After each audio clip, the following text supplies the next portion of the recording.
Napatay ng rumesponding pulis ang isang lalaki nag-amok at nanghabol ng ilang motorista habang may bit-bit na itak sa Barangay Canyogan, Pasig. Balita hatid ni EJ Gomez.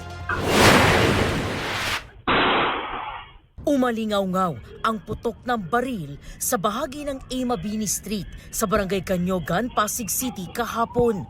Kasunod nito, kita sa CCTV na hinabol ng isang lalaking may bit-bit na itak ang isa sa mga motorcycle rider. Inundayan niya ito ng saksak. Maya-maya pa, pareho silang bumagsak sa kalsada. Ang lalaking may dala ng patalim, tinamaan na pala ng bala. Ayon sa isa sa mga saksi, narinig na lang daw nila na may mga nagsisigawan sa labas at nakita ang lalaking nagwawala sa kalsada. Nanghabol po siya, may dala po kasing itak, nangamba ng mga tao. And then, nung nangamba niya yung isang motor, doon na po siya nabaril ng polis. Ayon sa mga rumisponding tauhan ng Barangay Canyogan, sinubukan pa ng mga pulis na awatin ang lalaking may bitbit na patalim, pero nanlaban daw siya.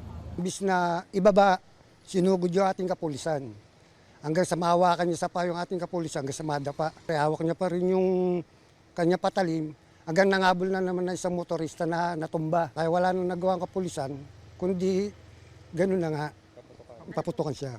Sa pahayag ng Eastern Police District NCRPO, sinabi nitong napilitan ng pulis na gumamit ng kanyang service firearm para mapigilan na nakaambang panganib. Dead on the spot ang lalaki.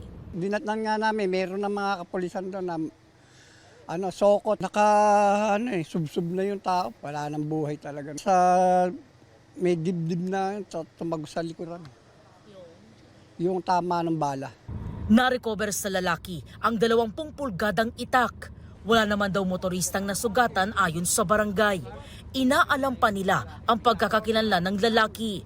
Patuloy ang investigasyon ng Pasig Police sa insidente. EJ Gomez, nagbabalita para sa GMA News.